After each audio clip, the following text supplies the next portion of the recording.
Vamos ver quando é que isso começa.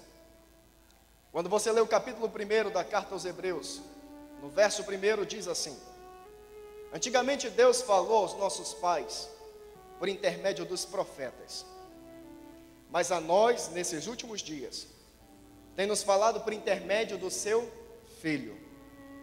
Quando você associa o texto a Apocalipse capítulo 19, verso de número 13, você vai entender quem é o Filho. Porque o nome dele está escrito na sua testa, está escrito em grego, é a visão que João tem.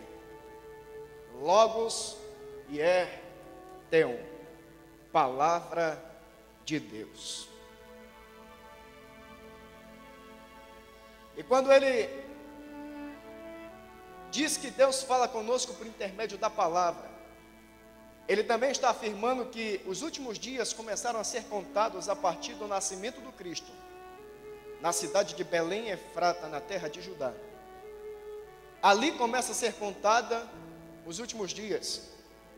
Eu acho interessante o contexto da realização dos últimos dias. No relógio de Deus e nas ações divinas, nos últimos dias Jesus é capaz de tirar Lázaro da sepultura, ressuscitar o filho da viúva de Naim. Nos últimos dias Jesus é capaz de criar olhos a um homem que nasceu sem olhos, porque era cego de nascença. Cria todo o globo ocular, reconstrói toda a retina, todos os vasos sanguíneos, cerebrais, capilares e os nervos ópticos são restaurados, são recriados, para que aquele homem pudesse enxergar. Jesus faz coisas absurdas, coisas que a teologia moderna não consegue explicar.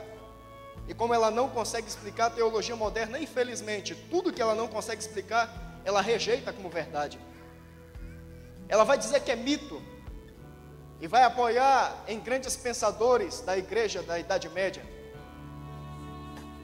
O problema é que, se tudo que Jesus fez é mito, então nós estamos equivocados em nossa fé, porque Deus é a maior inconsistência da teologia moderna, porque Deus é um ser invisível que não pode ser visto, não pode ser tocado, Deus não pode ser contemplado, Deus era um ser espiritual, metafísico, transcendental.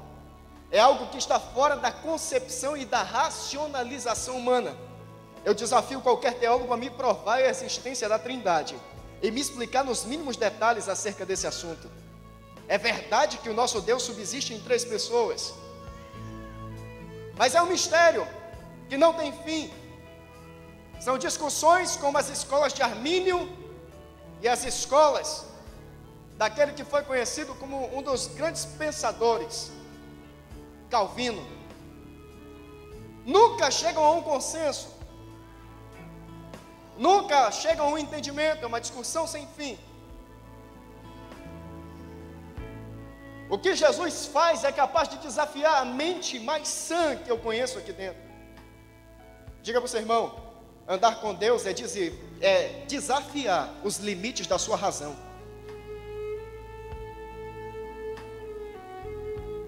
Andar com Deus é crer, ainda que você não entenda.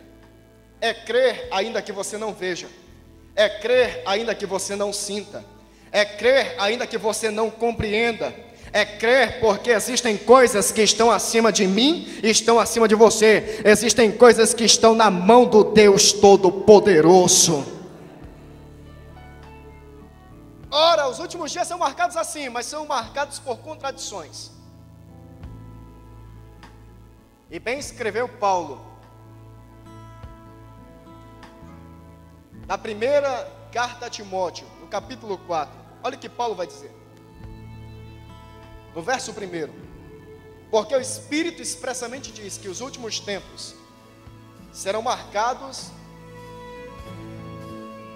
pelo abandono da fé ou apostasia, e por falsas doutrinas e doutrinas de homens, porque homens darão ouvidos a essas doutrinas. Acompanhe comigo. Tem muita gente que está na igreja, mas a sua fé já morreu faz tempo. Participa de um culto religioso. Ele vem para a igreja, Ele participa de Santa Ceia, participa de toda uma prática cerimonial, mas o coração dele está lá no mundo, servindo a Satanás. Ele está dentro da igreja, mas apostatou. Abandonou o princípio da fé.